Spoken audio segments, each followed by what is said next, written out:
Rationally Speaking is a presentation of New York City skeptics, dedicated to promoting critical thinking, skeptical inquiry, and science education.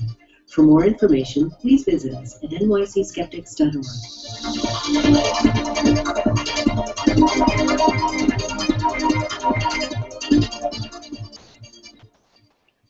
Welcome to Rationally Speaking, the podcast where we explore the borderlands between reason and nonsense. I am your host, Massimo, and with me, as always, is my co-host, Julia Galev. Julia, what is it that we're up to today? So I don't really know what we're going to talk about today, Massimo, because today, in honor of the 5th anniversary of the Rationally Speaking podcast, we are trying a little experiment. I know, woohoo! So we're streaming live right now. This is a Google Hangout, and it's being broadcast on YouTube as well. We're doing an unstructured Q&A live episode. So we're following our Twitter account right now at RS Podcast on Twitter, and we've invited all of our listeners to submit questions to us on Twitter that we will then answer at our discretion live on the show. And because it's an experiment, we'll see. So because it's live, people can ask follow-ups or, challenge us on our answers to various questions, unlike having people submit questions in advance. Splendid. So this is going to be fun. And also, just to advise our listeners, there's going to be a somewhat major announcement, you think, about halfway maybe through the podcast or something like that? Moderately major, yes, I would say so. So stick around. You'll probably want to hear this. So keep in mind, you guys who are listening and girls who are listening, that something is coming up interesting, an interesting update about the podcast. So do we actually have a first question, or do we just talk about whatever the heck we want to talk about? So I'll nominate a question to start, and you can veto my nomination if you want. So this is a question from Skeptical Shrink, who's actually a friend of mine in real life. His question is, what can be done to convince those in power to use rationality instead of ideology when crafting public policy? So an easy one to kick things off. The million-dollar question, Massimo, right? So the idea, of course, is I think that the people who pursue political careers or people who want to be in power, I think they are selected for paying as little attention as possible to rational arguments and actually go for whatever it is that they think works. I don't know. I mean, it's a very complex question, of course, and it goes more broadly to the idea of what does it take to convince people rationally about something, as opposed to sort of making an appeal to emotion, for instance, or manipulating them in one way or another. Now, there is research about that. There's a lot of cognitive scientists have been thinking about this for a while. And if there is anything we know about this particular topic, is that simply sitting down with somebody and talking him or her through the arguments isn't going to do it. That's not to say that talking to people rationally is useless. It isn't. It definitely isn't.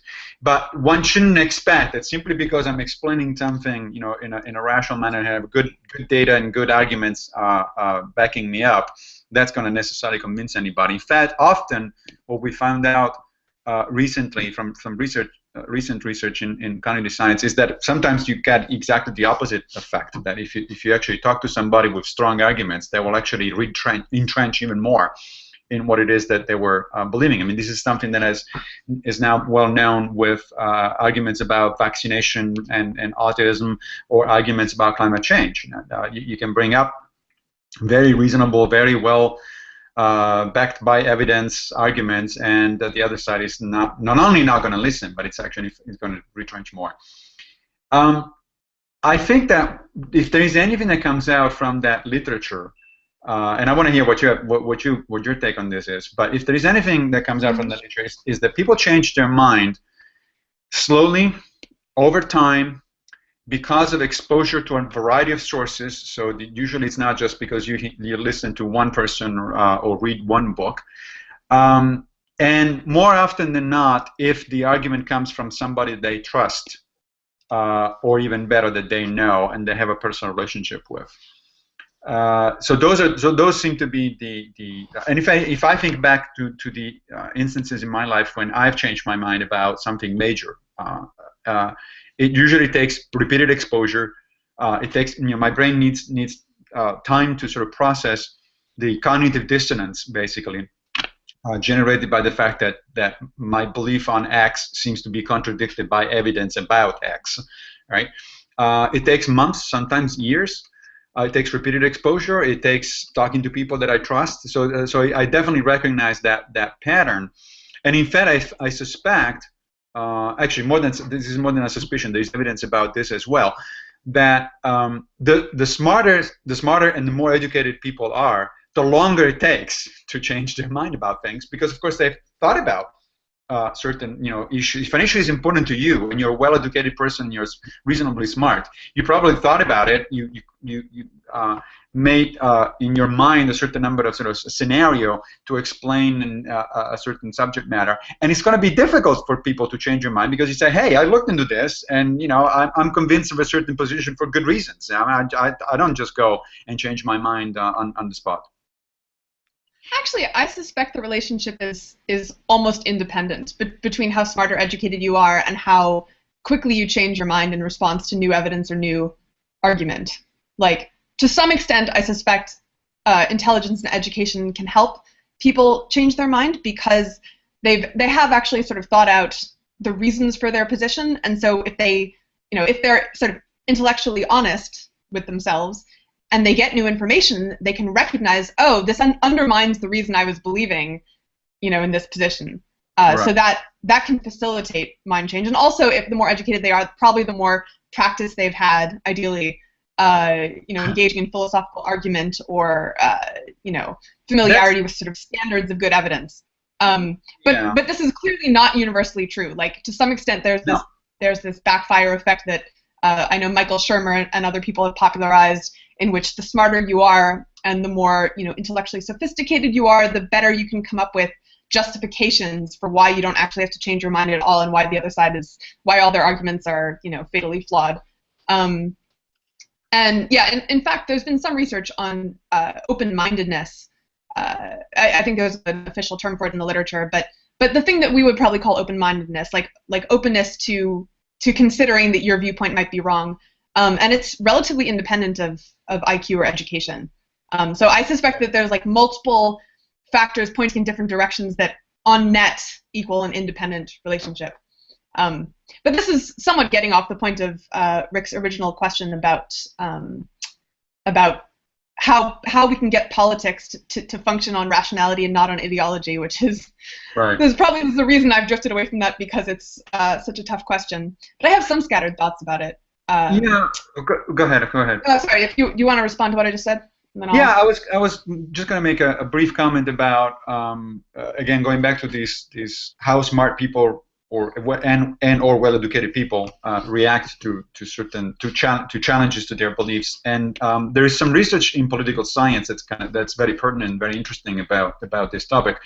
So a number of people have looked at whether partisans of one side or another change their mind or about a political issue based on new evidence. Like, for instance, the classic example was, well, as it turns out, there were no weapons of mass destruction in Iraq, so Republicans, what do you think about it? Or Democrats, as it turns out, there is something else that, let's say, about the budget that goes against the federal budget, goes against the democratic assumptions, and it turns out this is wrong, so how do you react? And it was interesting because it turns out that the people that entrenched most were the ones that were more interested in politics and better educated. The idea is that if you are a partisan, progressive or conservative, and you spent a lot of time thinking about those sort of issues, and you're smart and educated, and therefore you can come up with all sorts of reasons why your side is right anyway. It's apparently the ability of these people to rationalize is actually way above average. The people that change their mind more often are people who are either not engaged in politics, so for whom there is no much of an emotional sort of commitment to a side, or people who are moderately engaged, but they're also not particularly well informed, so they don't, their level of education on the issue is kind of intermediate. And those are the people that actually can be swayed more easily. I mean, that's, of course, statistically speaking. That's not to say that there aren't very smart and very educated people that do change their mind about stuff, obviously. But anyway, you were going somewhere else. Yeah. No, I basically agree with that, and I think politics is an especially tough case, tough context in which to get people to change their minds in response to new evidence, because it's so tribal and so tied up with identity and emotion. So I'm not shocked that there was that correlation there. So I was going to try to take a stab at Rick's a skeptical shrink's question. I think, like, my overall answer is I don't think there will ever be a pretty tight relationship between how much success people have in politics and how reasonable or how rational they are personally or their arguments are publicly, because I think the incentives are just like never going to be that well aligned. I think there will always be incentives to try to use persuasion and rhetoric rather than evidence, and I think there will always be incentives for the other side to attack you for inconsistency. If you actually update your opinion, there will always be incentives to sort of simplify things to the lowest common denominator, and all of these are forces working against rational discourse in politics, which is unfortunate. But I think you can still insert incentives at other levels in the process. So if you were to tell me, hey, Julia, political decisions in 40 years end up being made really rationally. Why do you think that is? I would, engage my after-the-fact rationalization engine to try to figure out why that might be. And I might say something like, okay, that's because the Daily Show spawned so many spin-offs that are like serious political shows that use humor and satire and other really engaging tactics to skewer politicians when they diverge really far from reason or rational argument.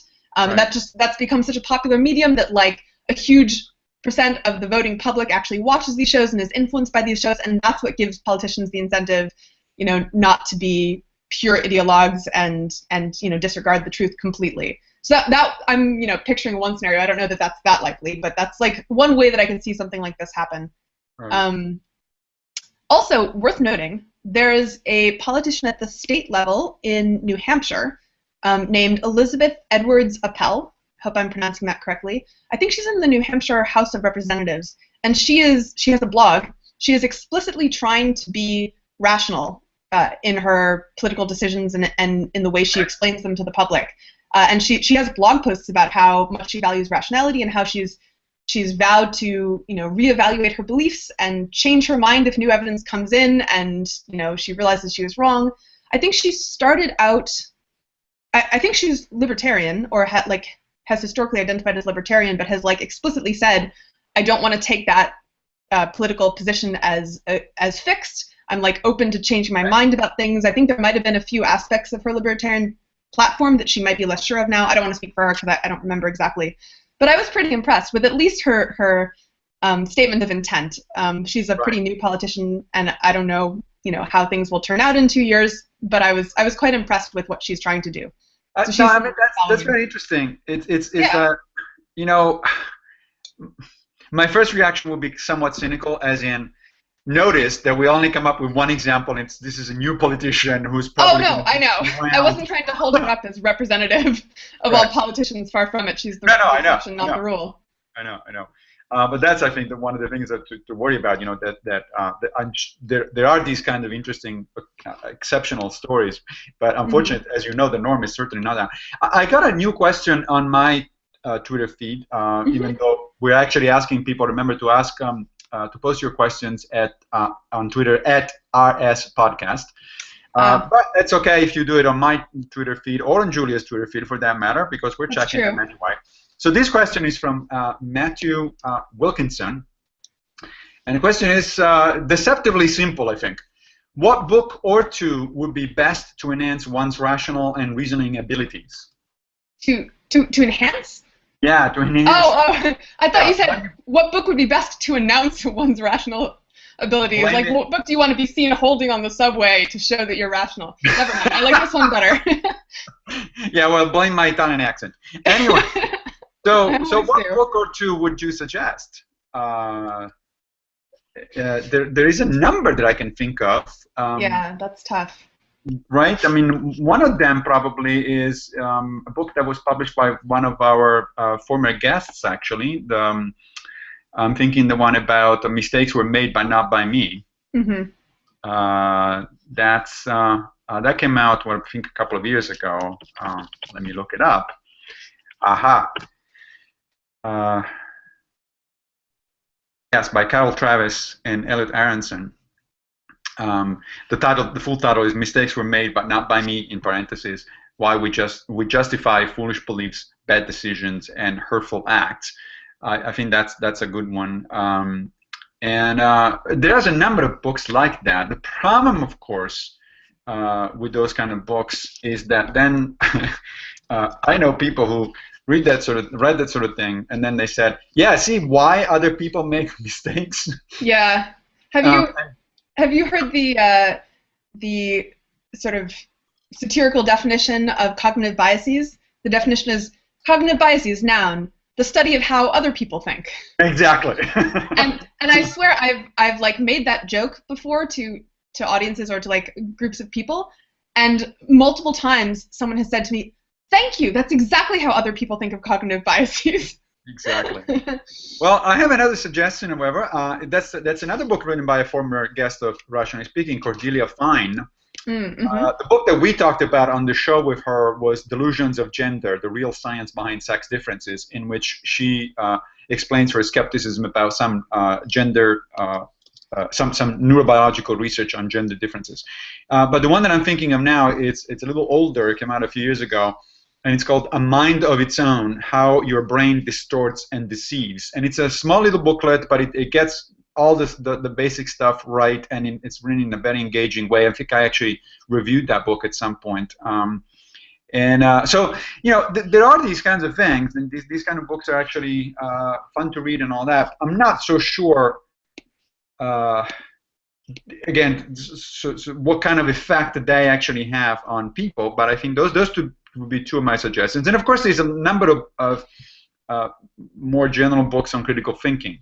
You know, some of which are simply textbooks that are used in critical thinking courses, and you know, there's a lot of material out there. What do you think? I mean, do you have any other suggestions along these lines? Yeah, I would definitely suggest. I mean, so my recommendation will depend sort of on, like, the question was what will enhance your rationality, and that'll depend. My recommendation will depend on like where you're currently at. Like, if you've barely heard of cognitive biases, I definitely suggest checking out something like Mistakes Were Made but Not by Me, or like Thinking Fast and Slow Right. by the Nobel Prize-winning psychologist Daniel Kahneman, which is just a great introduction to all of the ways that you shouldn't necessarily trust the things that your brain thinks, all the ways that your thoughts tend to be biased. But that said, like, I don't, as you sort of intimated, I don't really think that most people, when they read the science on cognitive biases, are able to internalize that and believe on a visceral level that their own thinking can be biased. I mean, I find that hard still, and I've been trying to do that for years, to internalize that. And I think I've made some progress, but it's just through sort of like consciously taking note. Wow, and this is another case in which I felt very confident I was right, and then it turned out I was wrong. And only by paying sort of conscious attention to that over time have I been able to really internalize the fact that feelings of confidence or certainty do not always go along with accuracy. So I think those books are good for the background. Honestly, my recommendation wouldn't be a particular book, but it would be a policy of taking positions that you hold on science or ethics or politics, lifestyles, and trying to find the most intelligent advocate of an opposing view and read them and really, you know, try to take their arguments seriously and question your own arguments using theirs as a guide. Because that I think is more likely to produce, it's less abstract than just, here are some ways you might be biased. here are some ways brains are biased. It's more concrete and more likely if you're actually, you know, approaching the project in good faith. It's more likely to make you see ways in which your previous thinking had been skewed, or you've been missing something, or, you know, you've been like holding on to some belief without reason. So no, that's right. So actually, this reminds me. I know you have another question coming up, but yeah, go and ahead. by the way, we should also remind people to subscribe to the newly established Rationally Speaking YouTube channel. Yeah, this is the christening of the Rationally That's Speaking right. YouTube channel. This is the beginning of it. This is the champagne bottle broken across its hull.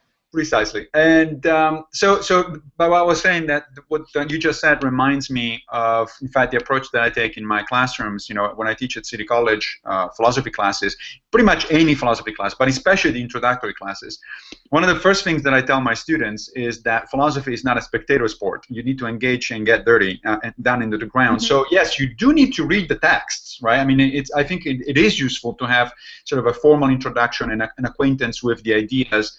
Either in the case of introductory philosophy of the great philosophers, or in the case of critical thinking, with the basic ideas of, you know, cognitive biases and logical fallacies and all that. But I think that one really learns and one really incorporates these things, one internalizes these things over a semester, let's say, or over a longer period, if one engages in context, you know, in discussion with other people, and other people give you feedback, criticize you, push you back on certain notions or other. And so I can give you a very brief example. So the other day, in my introductory philosophy class, you know, I'm teaching a class entirely based on the concept of superheroes and supervillains. So the entire intro philosophy class is based on, you know, Batman and Superman and things like that. And at some point we discussed the distinction between utilitarianism and deontology as frameworks for ethics. And I brought up Watchmen.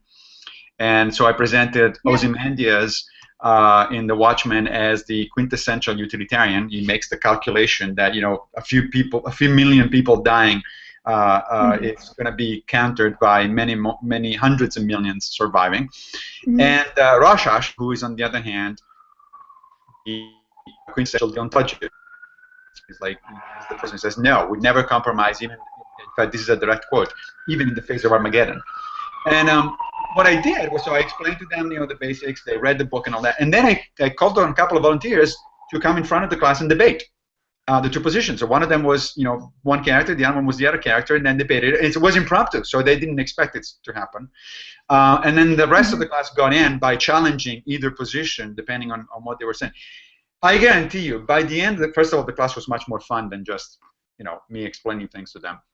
But second of all, I saw people after the class sort of keep talking about it and arguing about it.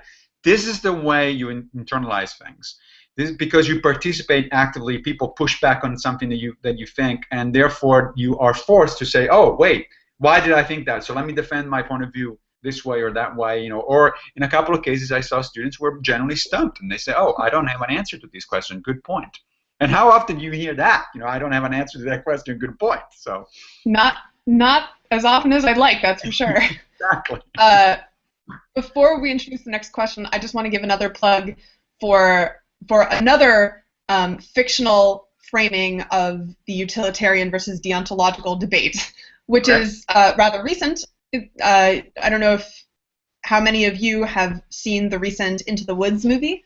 I was actually a fan of the musical years before the movie came out, but you can also just watch the movie. This plot point is in there. So there's a scene towards the end when everything's going to hell in a handbasket. This like angry, vengeful giant has come down from the sky and is searching for Jack, who, you know, climbed the beanstalk and killed her husband. And she like wants the people of Earth to give him up to her so that she can kill him in revenge for her husband's death. He's, you know, in hiding, and so she's like stomping around looking for him, like doing tons of damage, killing people, destroying farms in the process. And so the protagonists of Into the Woods have gathered to try to figure out what to do. And the witch, who's one of the main characters, is all in favor of going off to find Jack and deliver him up to the giantess, because you know, then she'll go away and she'll stop like killing tons of innocent people. And clearly, one person's life. I'm speaking as the witch here. Clearly, one person's life is worth, you know, giving up in order to save countless others. And all the other protagonists are like, no, how could you suggest, handing over our friend Jack? And the witch sort of like figuratively throws her hands up in disgust, and she sings this song. I think it's called Nice and Good. But basically she says, oh, you're so nice. You're so, you're not good. You're not bad. You're just nice. I'm not nice. I'm not good. I'm just right. And it's kind of sad how the utilitarian in fiction is usually like the villain. At least, sometimes a nuanced, complicated villain, but like the villain nonetheless. That's right. Well, to be fair, there is research in cognitive science that does show that people who are inclined toward utilitarian thinking also share a good number of characteristics with sociopaths. So it's like... Yeah. It's an inconvenient truth. Yeah, well, For the record, I'm not a full utilitarian. Yeah, sure. I like kittens and puppies. Yeah, I'm sure you do. Now, what do you do with those kittens, however? Well, never mind. So before you get to the next question, actually, we're about halfway through the podcast. So we are. The episode, yes, I know. Time flies when you're having fun. So maybe this is one point where we could make the announcement. You sure? I don't know if I'm ready. Oh, if you're ready, go for it. Okay, so the announcement that we were referring to earlier is the fact that this is going to be one of my last Rationally Speaking podcasts. We've done 5 wonderful years, almost 130 episodes so far. We're going to do a few more together, and the last one is going to be at the Nexus conference at the Northeast Conference on Science and Skepticism, which, of course, we strongly encourage people to attend, particularly because it's going to be this big last show that the two of us are going to do. The reasons I'm leaving the podcast is got nothing to do with anything going wrong. In fact, things are going very well. But over the last year or so, I took on a new job at City College, and I've took on a few more projects. My Essentia Salon magazine, for instance, is doing very well, but it's also taking a lot of work to get it going. And I'm about to start 2 book projects simultaneously, which is not something that I've never done before. So I figured that I also need a life kind of thing, and so I needed to do. So selfish of you. I know, right? Exactly. So I needed to step aside, at least for the foreseeable future. The podcast will continue. I'm happy to also announce Julia will be at the helm. Eventually, we will look for a new host. But I think for some time, Julia will have guests and have very interesting discussions. Anyway, I will remain. And guest co-hosts. So I'll invite people to play the role of Massimo. Sorry, in their own version of the co-host role, and help me interview guests. Right. But I'll also probably do some interviews myself. So that's going to be fun. I'm going to be remain engaged with the podcast, sort of in an advisory role, essentially. But so, again, that's the big announcement.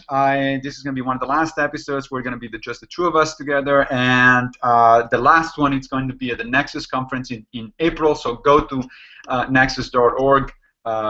Sign up for the conference. It's going to be a lot of fun to have that last big chat live with audience, and we're actually going to be playing some of our producer and editor Benny Pollack's favorite bloopers, I believe. He's been saving up those bloopers for 5 years. I shudder to think what he's collected by now. Correct. We've never done that, and I think that's going to be a lot of fun.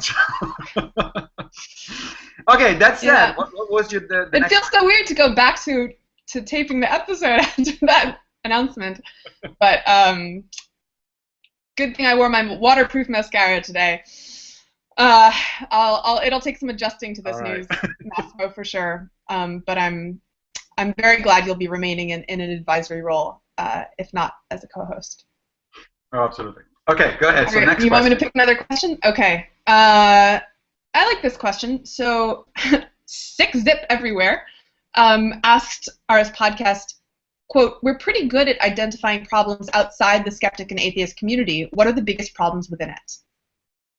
Do you want to tackle this one first? Wait. So say the question again. So he asked, basically, what are the biggest problems within the skeptic and atheist community? Oh. And I assume that's an open, that includes like ideological or personal or political or. Right. Well, right there, you actually mentioned a couple. I think we might have different opinions about what are the major problems within the. First of all, the skeptic and the atheist communities, of course, do overlap, but they're not the same thing. Not every atheist is a skeptic, and vice versa. Not every skeptic is an atheist, for sure. Sure. And then there is this third sort of possibly in-between community, which I refer to as the humanist community. Most humanists are secular, they're atheists, but they also tend to be interested in science and skepticism. I think there are two problems. One, I think it's pretty obvious. The other one is perhaps just my own way of looking at things. The obvious problem is it's treacherous to get close to sort of politically charged issues and maintain a reasonable amount of skepticism. I mean, we were saying earlier, at the beginning of the podcast, that politics is really hard. Political discourse is really hard to maintain the kind of detachment and sort of rational thinking that we all strive for, because of course politics go to the core of who we are. I mean, Aristotle famously said that human beings are the political animal, and we are passionate about it.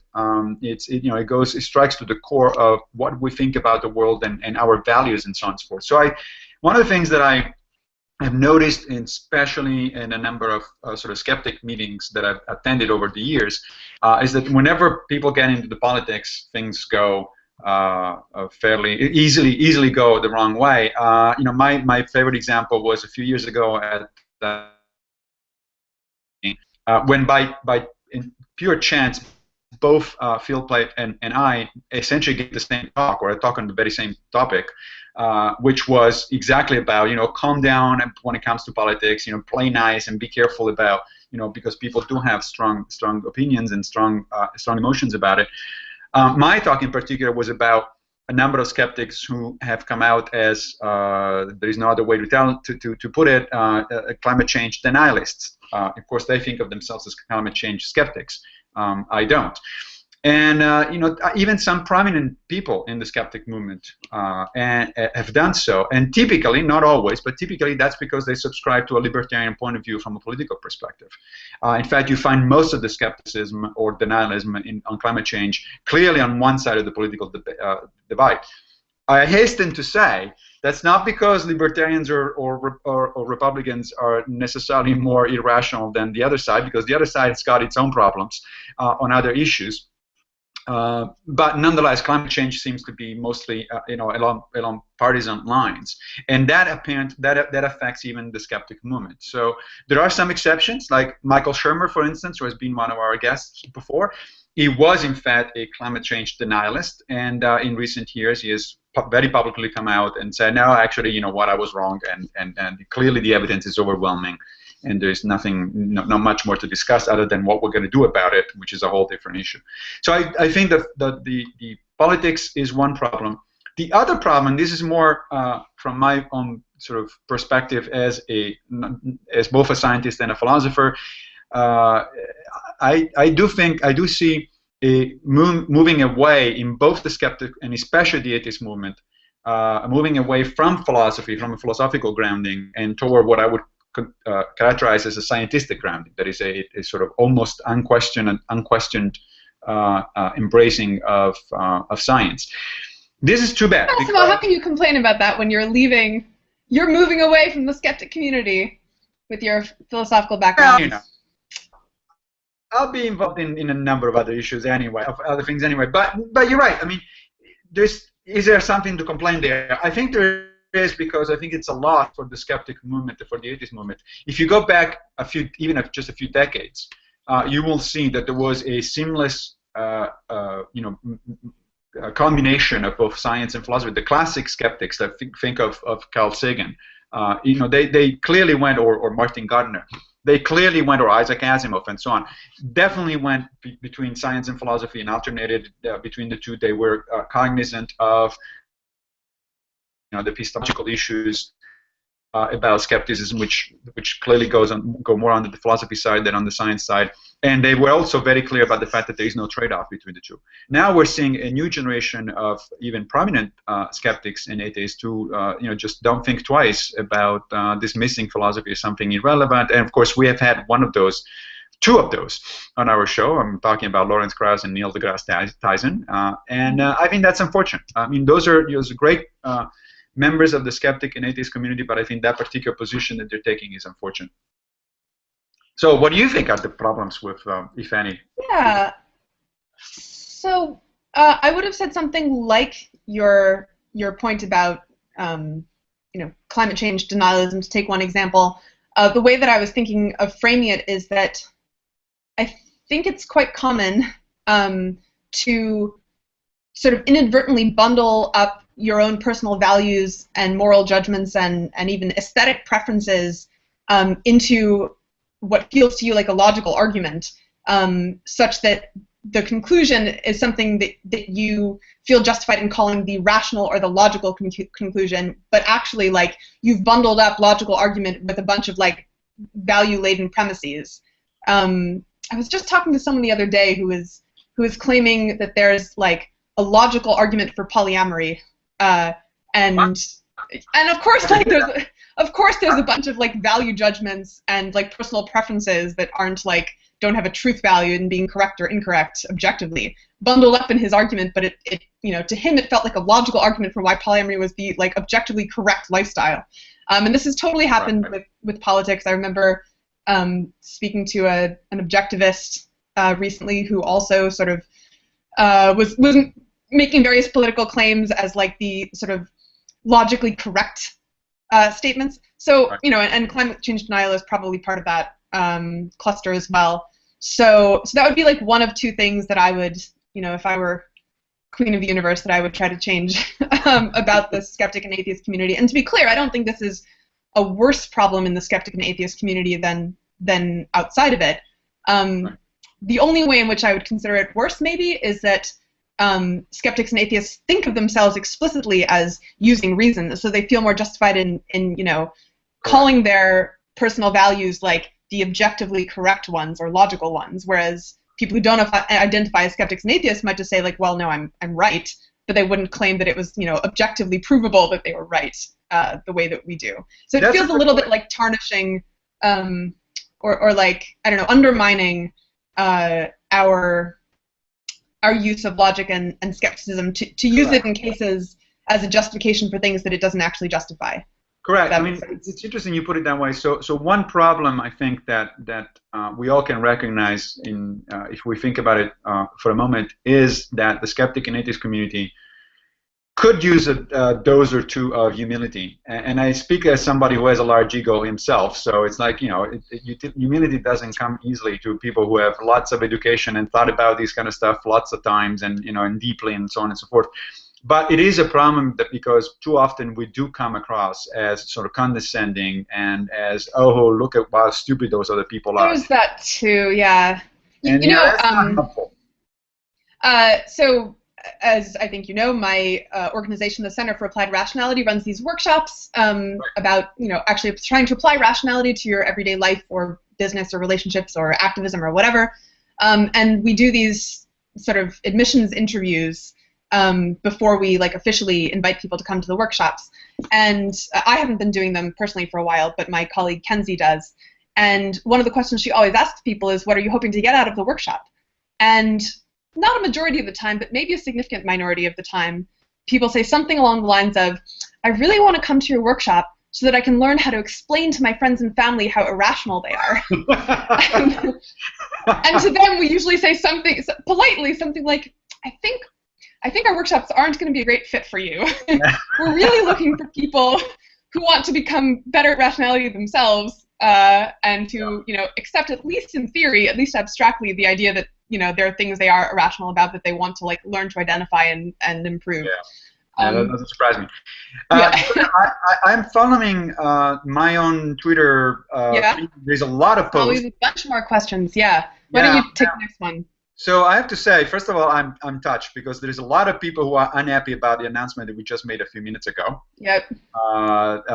That's I see actually wails of dismay on the wails of dismay. Yeah, I'm leaving the podcast, and in fact, people are asking. Apparently, they missed part of the announcement. They're asking why. We'll talk about that maybe just in closing again before we finish. But there is also a number of good questions, and we're not going to be able to get to all of them, of course. But one of them by Pago Rodriguez.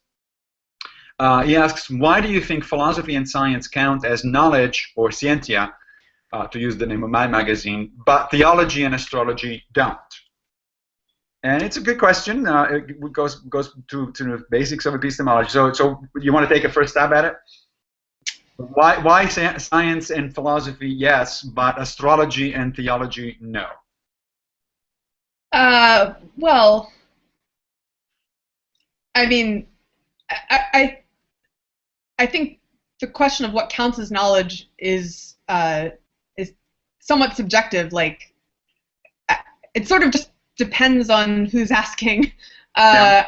There are definitely aspects of theology and astrology that I think distinguish them in meaningful ways from mainstream science and philosophy, like lack of ability to test or form a consensus, lack of updating on evidence, that sort of thing. But I don't know if like deciding whether or not to classify them as knowledge is the most useful way to think about, or the most meaningful way to separate those four things. Yeah, that's right. So the word knowledge is kind of funny in this perspective because, in fact, I would use probably the word understanding rather than knowledge, because knowledge, often people associate knowledge with the idea of factual knowledge, discoveries about the world as it is, that sort of thing. But philosophy, for instance, is not really most of the time about factual knowledge of that type. Yeah. It has discovered things, right? But it does, when it works well, it clarifies things conceptually. It explores possibilities, which I think does contribute to the idea of knowledge in the broad sense of the word, or to our idea of understanding. Now, but I mean, just to challenge my own. Yeah. Like, if you accepted the premise that there was a Christian God, then conditional on that premise isn't what would distinguish theology from philosophy? Like, maybe the difference is just whether you accept the premise or not.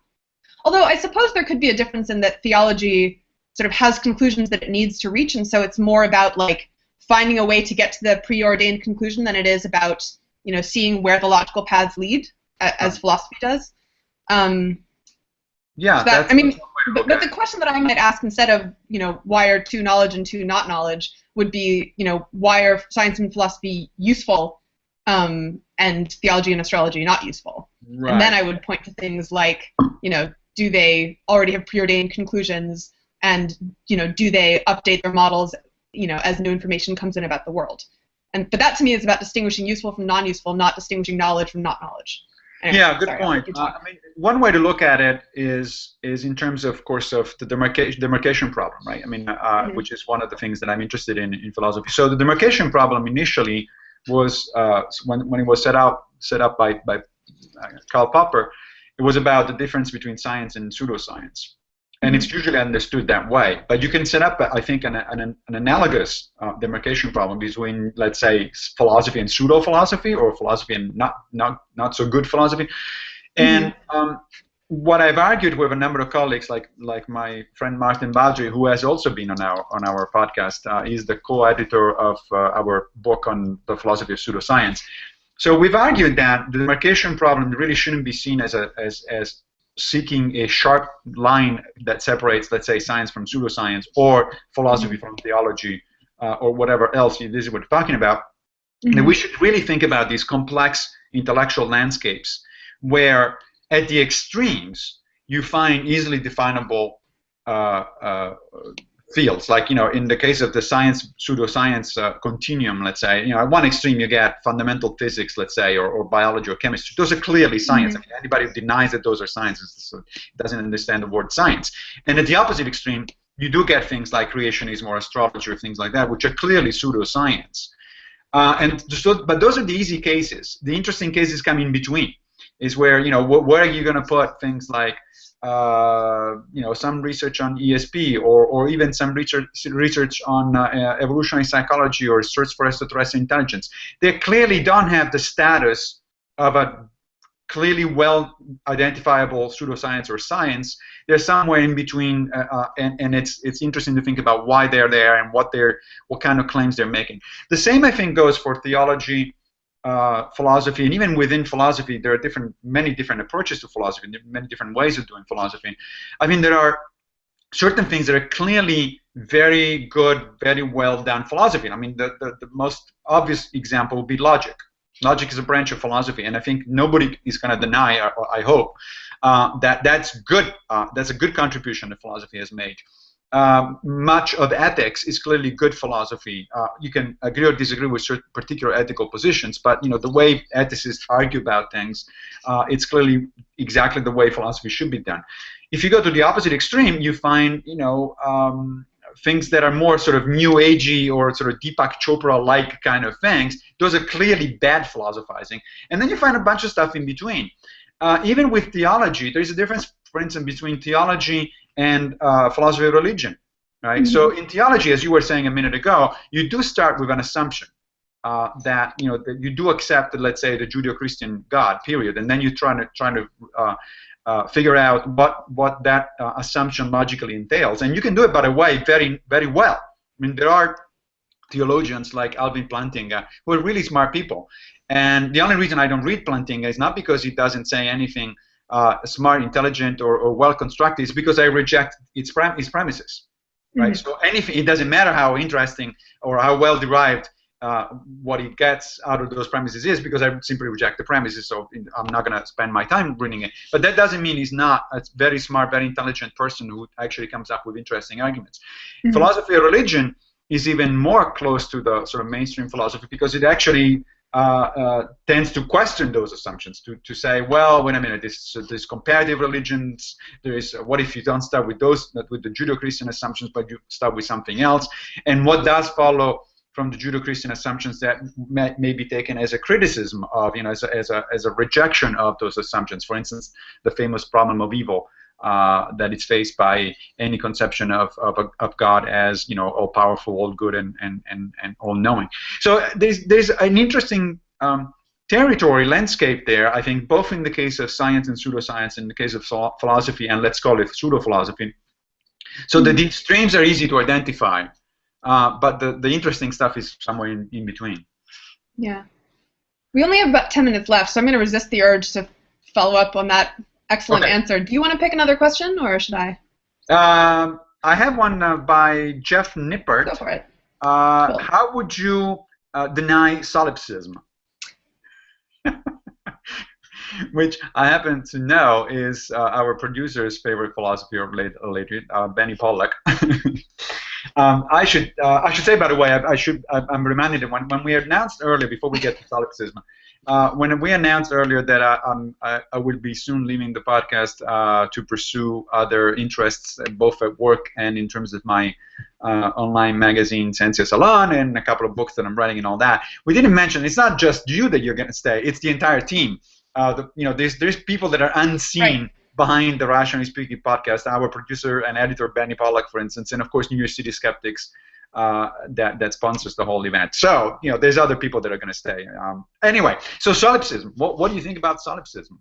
Do you have an opinion about it?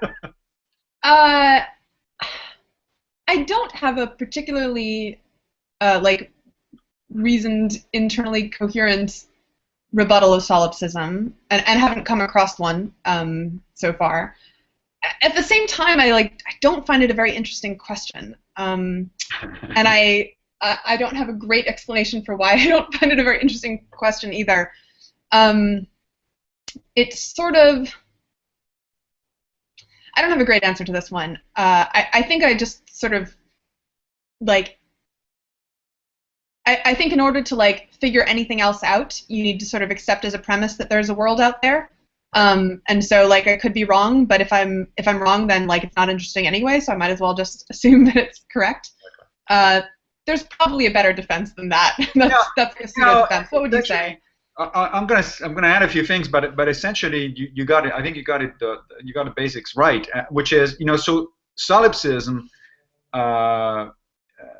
is essentially a type of a radical skepticism, right? And radical skeptics have been around since the pre-Socratics. It's not a new position. So these are people who doubt any knowledge and all knowledge because there is no certain foundation for anything. And so how do you know that you're not just the only person in the universe, and everything else is a figment of your imagination. Well, you don't. And the short answer is that that's right. That you don't. And then you move on. Like I'm a skeptic in the David Hume tradition. David Hume often posed questions that were, in fact, close to a radical skepticism. I mean, he famously questioned the logical basis of induction. Now, induction is the type of reasoning that we use both in science and in everyday reasoning, right? And he showed pretty compellingly that there is actually no way to defend induction on logical foundations that are independent of induction itself. And if you do it on the basis of induction, you're engaging in circular reasoning. And then he said, but that said, we have to live our life, and the best way, as it turns out, to live our life is to use induction as a way of reasoning our way through our problems. And the same goes, I think, just as you said a minute ago, with radical skepticism and solipsism. I think the use of those doctrines, however, I think there is a use for them. And that use is to remind us of just how precarious our knowledge is, foundationally speaking, to instill back in us, I think, a little bit of epistemic humility, right? I mean, if we cannot, not just you or I, but if people over 2,500 years of philosophy and science have not been able to come up with a decisive answer to radical skepticism, right? That tells you something. That means that there is something that people thought about 2,500 years ago for which we still don't have an answer. And in fact, we have very good reasons to think that there will never be an answer for it. So what do? Well, from a pragmatic perspective, you just ignore it. Say, okay, you acknowledge it. You say, yeah, good point. I don't know that I'm not the only one here, but I need to proceed under the assumption that I'm not. But then you also want to use that as sort of a reminder in the back of your mind and say, yeah, that's right. So I probably know much less than I think I know. Yeah, to that, the only thing I want to add is a sort of updated or like a variant on the solipsism challenge, which is something you've probably heard of, Massimo. It's called a Boltzmann brain, or the paradox of the Boltzmann brain. Yeah. And like very roughly speaking, the question is, if you imagine like an arbitrarily large and chaotic universe, it seems plausible that like all sorts of different like complex configurations of material are coming into existence at different points in space and time, and that it's like theoretically possible, or depending on your premises, plausible, that at some point in the universe in space and time there is a configuration of matter that's coming into existence that happens to form the exact configuration of a brain, of a consciousness, a conscious entity, that has the personality and memories that I think that I currently do. But it has those personality and memories not because it is a person who has existed for the last few decades on Earth and actually has a history, but just because that happens to be the configuration into which the material right. Happened to form. And so then the question is, how do you know you're not a Boltzmann brain? Like, how do you know you didn't just pop into existence a second ago with this like accidentally preloaded set of memories? There are actually proposed resolutions to this one, some of which argue that like you can't know, but that that such an explanation like violates precepts of simplicity, and that it's less likely that you're a Boltzmann brain than a.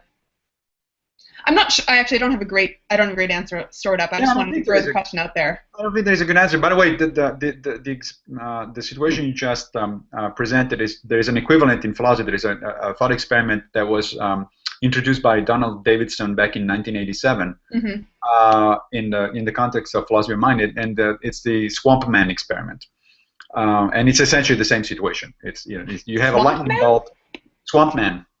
Go on. Yeah, so here's how it's put in the original. Massimo, whenever you say something that sounds weird to me, I have to sort of choose between thinking it's a weird thing you're citing or just your Italian accent referring to something normal. Your best bet is the second one. Yeah. So the idea is this. So suppose Davidson, who is the author of the paper, goes hiking in the swamp and is struck and killed by a lightning bolt. At the same time, nearby in the swamp, another lightning bolt spontaneously rearranges a bunch of molecules such that, entirely by coincidence, they take on exactly the same form that Davidson's body had at the moment of his untimely death. Oh, there you go. Yeah. This being, whom Davidson terms Swamp Man, has, of course, a brain which is structured identical to that which Davidson had, and will thus presumably behave exactly like Davidson would have, etc., etc. So it's the same. It's a basic idea. Same basic idea. We got a few more minutes. You have one more question? Oh man, there were a bunch of good ones. How about? Well, okay. So someone tweeted, I think, to my Twitter feed. It's a simple question, but I think a good one. What career advice would you give young people? Ooh. Yeah. What career advice? I wouldn't. I think. Cop out. Well, so, it's a cop-out answer, but maybe we'll actually end on time. So I can. Yeah, that's right. Now, so what I mean by this is what I would suggest is to get as good an education as possible.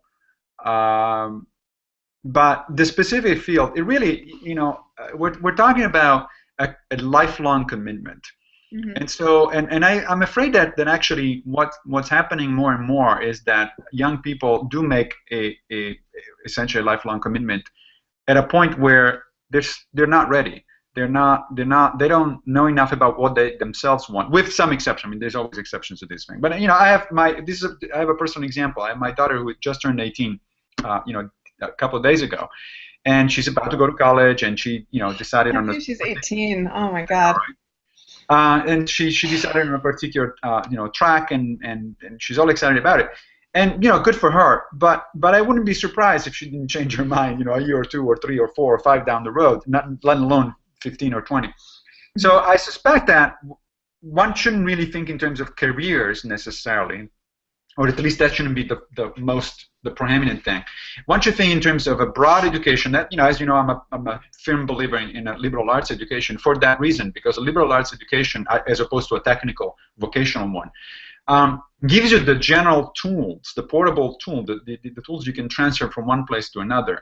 And then sure, you can get specific training in whatever it is that you think at the moment is what you want to do.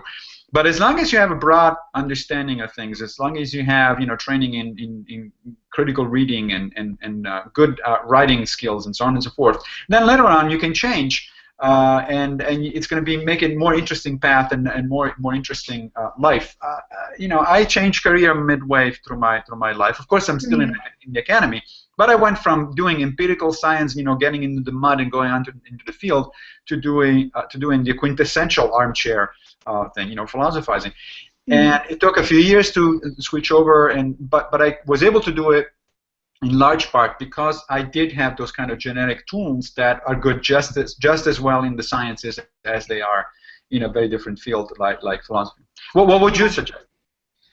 I would say, so the main mistake that I think people make in career planning is optimizing too much for short-term satisfaction or money or whatever short-term goods they care about, and not enough thinking about their short-term choices as investments to make their long-term choices or long-term outcomes better. So just for example, I talk to a lot of people who want to use their careers to help the world in some way. Yeah. Whether that's by starting a nonprofit or by starting a sort of social entrepreneurship company, or doing research that will help the world, or writing about things that will help the world, etc. I see a lot of passionate, ambitious, altruistic people, which is wonderful. But I think all too often they're straight out of college or sometimes grad school, and their question is like, well, what job can I choose tomorrow that will help the world as much as possible? And the thing is, they're young and they're like usually very smart and talented, but they haven't really built up that many real-world skills or connections or other resources.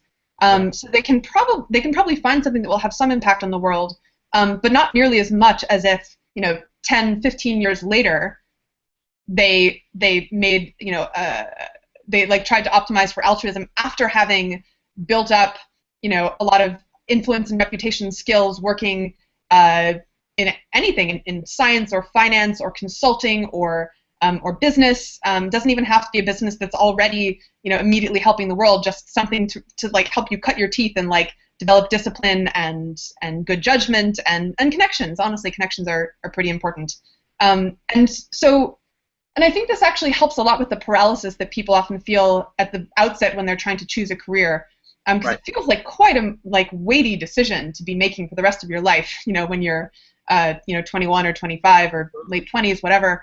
But if instead you're trying to focus on how can I make a choice tomorrow that will just help me build up skills and human capital and connections, that's like a much easier choice because you're not committing to something indefinitely.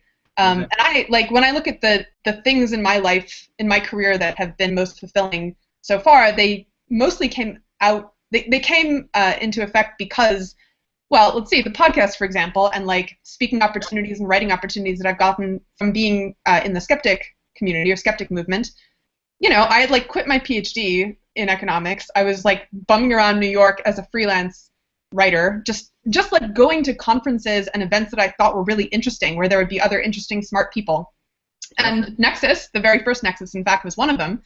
And that's where I met you, and you were smart and interesting, so we started talking and hit it off.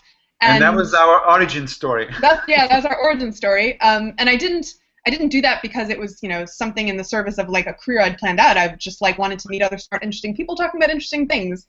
And same thing for my job as I co-founded the Center for Applied Rationality. That came about. I was recruited to do that because people who I'd met through going to interesting conferences knew me and liked me and thought I'd be a good fit for this thing they were starting. It was not sort of career you could have planned, No. Picked a college major planning to start a nonprofit doing rationality education. It's not one of the preset, categories of career. But all that just happened because I was, curious to meet other people and learn about interesting fields and interesting projects going on. So that's my general advice. No, I think that is excellent advice. Now, I do want to add one more thing, which is there are some exceptions to this sort of general, very sound, I think, advice that we've probably been giving about career choice or not career choice, or not choosing a career too early.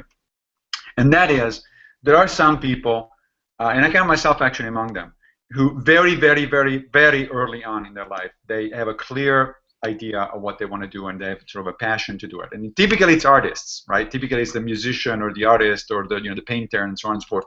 But it can also be, as in my case, it was a scientist. I mean, according to my family, I don't remember this for a fact, but according to my family, I announced that I was going to be a scientist when I was 5. Okay. Aww. Yeah. I tried to picture a little miniature Massimo. Yes. 5 years old with his pictorial hair. I got the field wrong. Initially, I wanted to do astronomy, and then I switched to biology in early high school. But then I obviously stuck with it for decades. And I remember long discussions with my father, who was saying, you're going to waste your talent, whatever that is. You're not going to make enough money. You're not going to find a career in an academic setting. And I said, yeah, but I have to try. It is just it's one of those things. If I don't try, I know I am going to regret it for the rest of my life. I tried it. It did work out. I was lucky. Because for a lot of other people who are just as good, if not better than I am, it didn't work out. I mean, that it's like everything in life. In part, it's part skill and perseverance, and part is just luck.